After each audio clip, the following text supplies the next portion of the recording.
नमस्कार. मी भाऊ तोरसेकर. तुम्ही बघत आहात प्रतिपक्ष.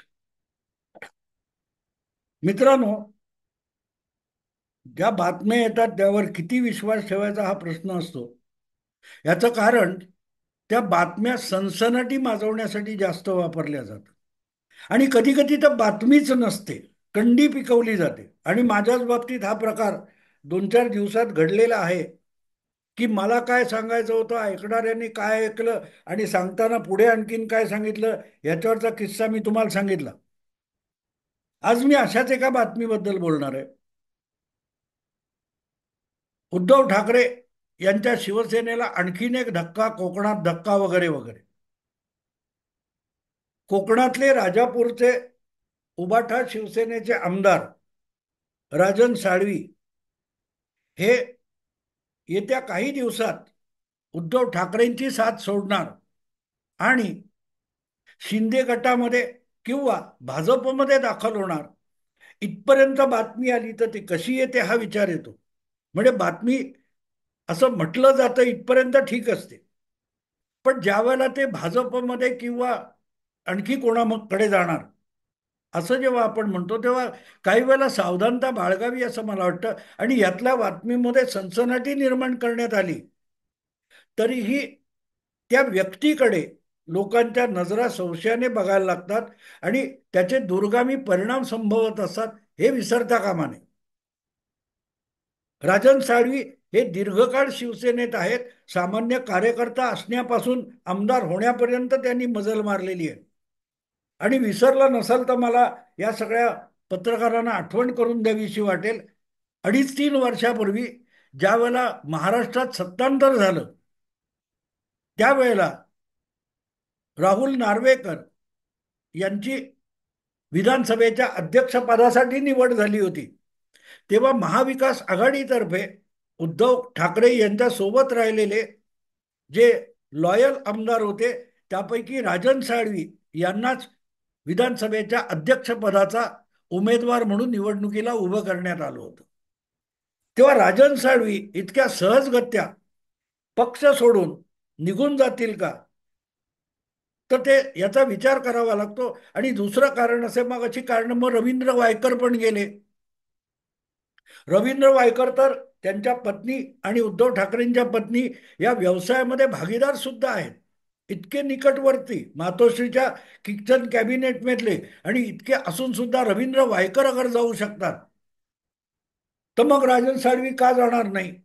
कारण राजन साळवींच्या मागे सुद्धा काय त्या आर्थिक गुन्हे शाखा वगैरे आहे, त्यांचा ससेमिरा लागलेला आहे.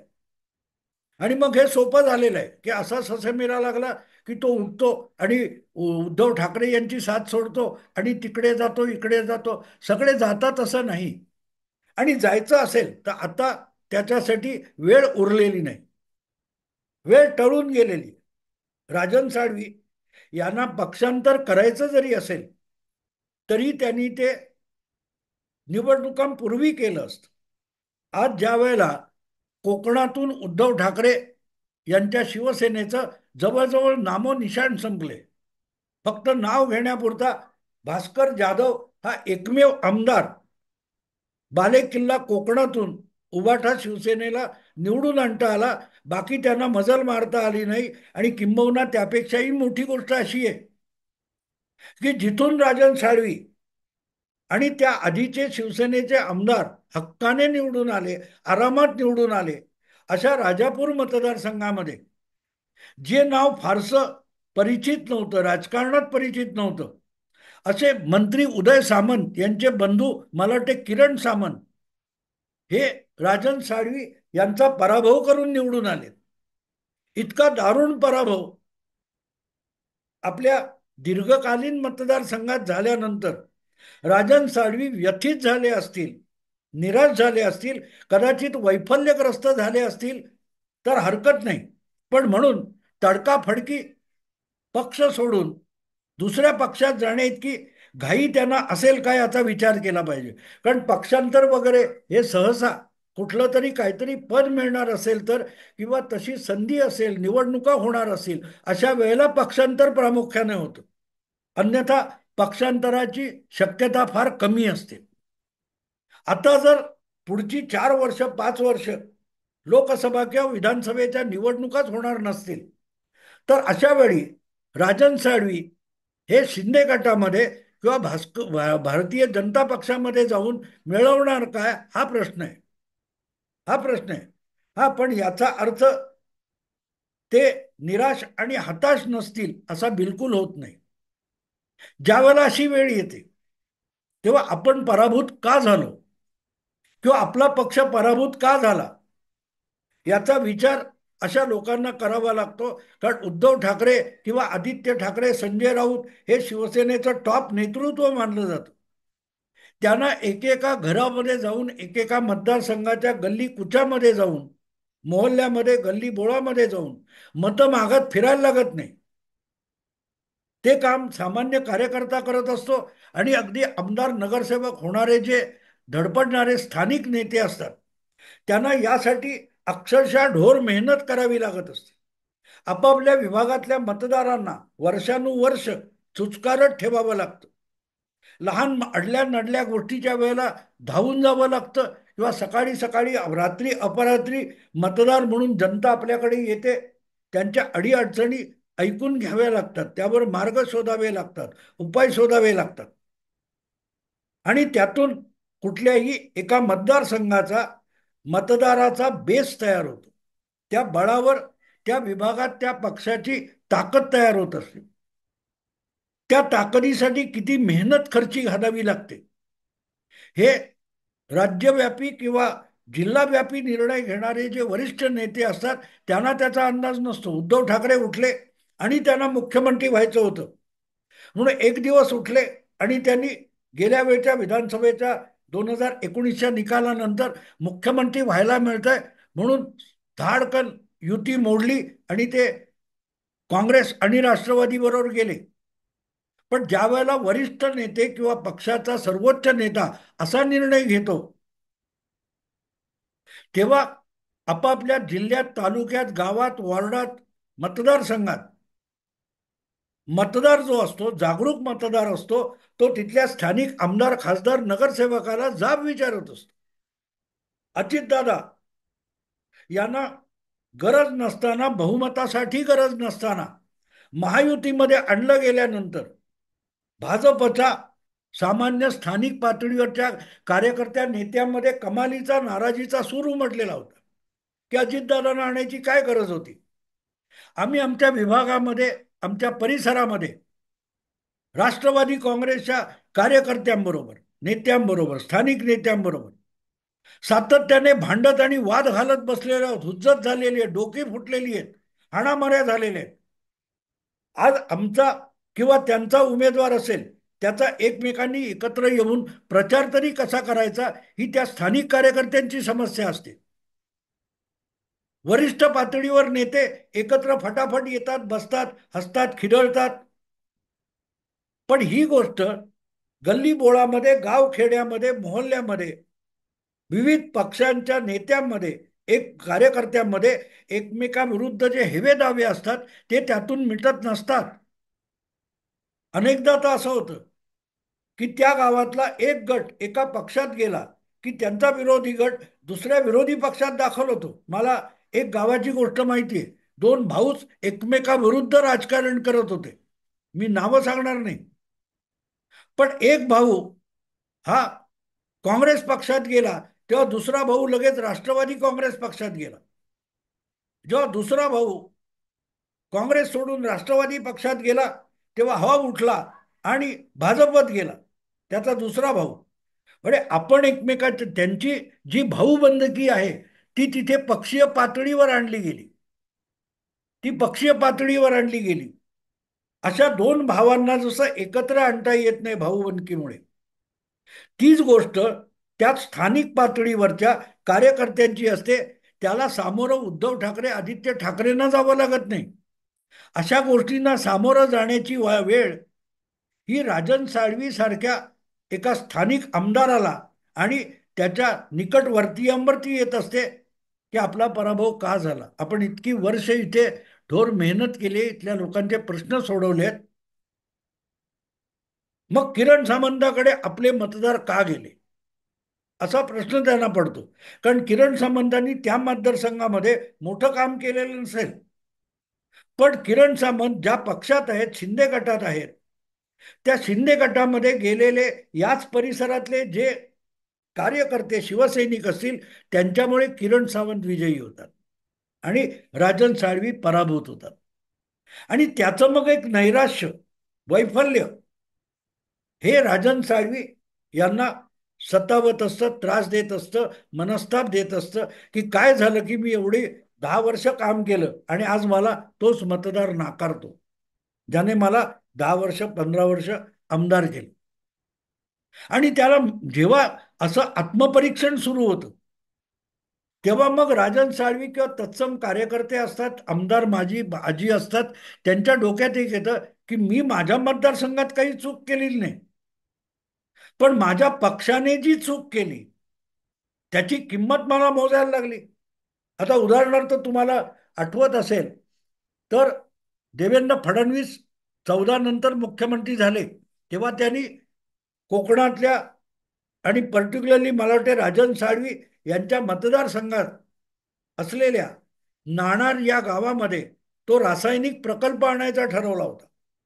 पण त्या प्रकल्पाला अनेक स्वयंसेवी संस्थांनी कडाडून विरोध केला आणि भाजप विरोधी राजकारण करायचं, पण भाजप बरोबर सत्तेत बसायचं, असं राजकारण उद्धव ठाकरेंनी 2014 पासूनच सुरू केलेलं होतं.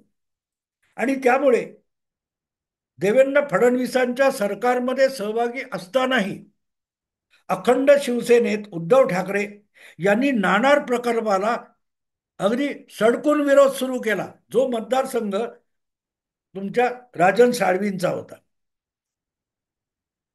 हे सगळं आंदोलन बहुतांशी बघितलं तर त्या परिसरातल्या गावकरी आणि गाववाल्यांपेक्षा बाहेरून आलेल्या स्वयंसेवी संस्था, त्यांचे कार्यकर्ते आणि वगैरे वगैरे लोकांचं होतं. पण त्यामुळे त्यात आपल्या वरिष्ठ नेत्यांनी, आपल्या पक्षप्रमुखांनी एक निर्णय घेतलाय, तर ती पक्षाची भूमिका म्हणून तिथल्या गावकऱ्यांच्या भावना बाजूला टाकून किंवा लाथाडून राजन साळवी सारख्या स्थानिक आमदाराला आणि नेत्याला पक्षात राहायचं, तर मग धोरणात्मक बाजू म्हणून मतदाराला, गावकऱ्यांना नाराज करणारी भूमिका स्वीकारायला लागते. नाणार असो किंवा बारसू वगैरे काय जे असतील प्रकल्प, मी त्याच्या तपशिलात जात नाही, पण अशा प्रकल्पाला मुंबईत बसून आदित्य ठाकरे, उद्धव ठाकरे आणि शिवसेना विरोध करते, तेव्हा त्यांनी राजन साळवी यांना किती विश्वासात घेतलं होतं, हा प्रश्न येतो. माझ्याकडे जी मी वाचलेली माहिती आहे किंवा ऐकलेल्या गोष्टी आहेत, त्यानुसार नाणार प्रकल्पाला खुद्द राजन साळवी यांचा तितका कडाडून विरोध नव्हता. उलट राजन साळवी हे अशा कुठल्या तरी मोठ्या प्रकल्पाला आपल्या मतदारसंघात आणण्यासाठी उत्सुकच होते. पण पक्षाने एक भूमिका घेतल्यानंतर त्यांना आपल्या मनाविरुद्ध पक्षीय भूमिकेला चिकटून राहावं लागलं, त्या पक्षाच्या भूमिकेचं अनुकरण करावं लागलं. आणि मग त्यामध्ये मतदार दुखवायचा की पक्षप्रमुख दुखवायचा, अशी द्विधा मनस्थिती त्या स्थानिक आमदाराची किंवा नेत्याची होत असते. आणि इथेच गडबड होते सगळी, की मुंबईत बसलेले उद्धव ठाकरे किंवा तत्सम वेगवेगळ्या पक्षाचे जे मुंबईत किंवा राजधानीत बसलेले नेते असतात, त्यांना ग्रामीण भागामध्ये किंवा शहरी भागामध्ये, गल्ली मोहल्ल्यामध्ये आपला कार्यकर्ता कुठल्या परिस्थितीमध्ये मशागत करून जनमानस आपल्या पक्षाकडे आणतो, त्याची कल्पना नसते किंवा पर्वा नसते. आणि त्यामुळेच पक्षाची धोरणं ठरवताना एखाद्या किंवा काही मतदारसंघामध्ये वरिष्ठ नेते आपल्या पक्षाच्या नेत्यांचा बळी देऊन टाकतात. एक आणखी उदाहरण तुम्हाला सांगतो. जेव्हा उद्धव ठाकरे मुख्यमंत्री होते, तेव्हा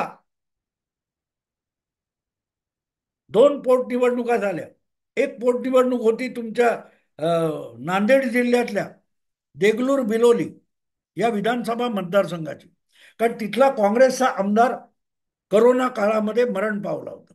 तीच गोष्ट कोल्हापूर उत्तर या विधानसभा मतदारसंघाची होती. या दोन्ही ठिकाणी 2019 मध्ये काँग्रेसचे आमदार निवडून आले होते. पण तत्पूर्वी दोनदा किंवा तीनदा या दोनही विधानसभा मतदारसंघात शिवसेनेचे आमदार निवडून आले होते. मला वाटतं राजेश क्षीरसागर कोल्हापूर आणि सुरेश साबणे, सुभाष साबणे हे देगलूर बिलोलीचे दोनदा किंवा तीन तीनदा आमदार होते.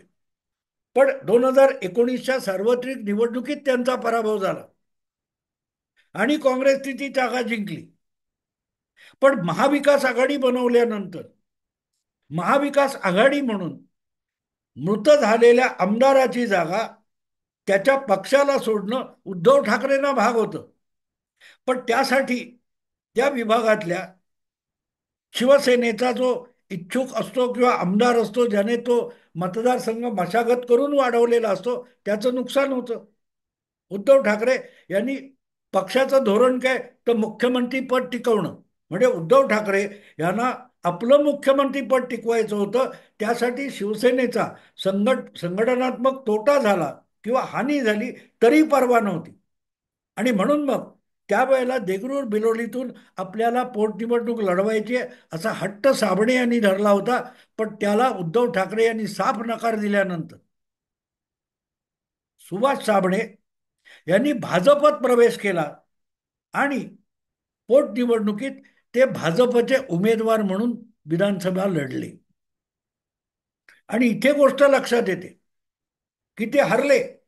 पण तिथून मला वाटते अंतापूरकर नावाचे काँग्रेसचे उमेदवार निवडून आले. यावेळेला तेच अंतापूरकर अशोक चव्हाण यांच्याबरोबर भाजपमध्ये आले आणि भाजपचे आमदार झाले. मधल्यामध्ये बिचारा सुभाष साबणे हा शिवसेनेचा उमेदवार मारला गेला. भाजपमध्ये येऊनही त्याचा बळी गेलाय आणि शिवसेनेत असताना सुद्धा बळी गेलाय. तीच गोष्ट कोल्हापूर उत्तरच्या राजेश क्षीरसागर यांची आहे. यावेळेला क्षीरसागर हे निवडून आले. सांगायचा हेतू असा की राजन साळवी ठाकरेंची साथ सोडणार अशा बातम्या आपण देतो, तेव्हा राजन साळवी नावाची व्यक्ती त्या मतदारसंघामध्ये कधीपासून राजकारण करते, त्यांनी किती मेहनत घेऊन ज्या पक्षामध्ये असतील तो पक्ष वाढवलाय याचा बातम्या देणारे विचार सुद्धा करत नाही. अनेक वर्ष एक नेता, एक कार्यकर्ता आपल्या मतदारसंघाची मशागत करत असतो. कधीतरी निवडणूक येईल आणि तेव्हा ह्या लोकांची मतं मिळाली पाहिजेत म्हणून त्या अंधारात गोंजारत असतो तिथल्या जनतेला. आणि तरीही जेव्हा एक दोनदा जिंकून तिसऱ्यांदा पराभव पदरी येतो, तेव्हा त्या राजन साळवी सारख्या कार्यकर्त्याच्या डोक्यातलं नैराश्य आणि वैफल्य हे बातमी देण्यापूर्वी समजून घेतलं. त्याचा बळी कुठे गेला, त्याची कोंडी कुठे झाली. पक्षाच्या वरिष्ठांनी निर्णय घेतलाय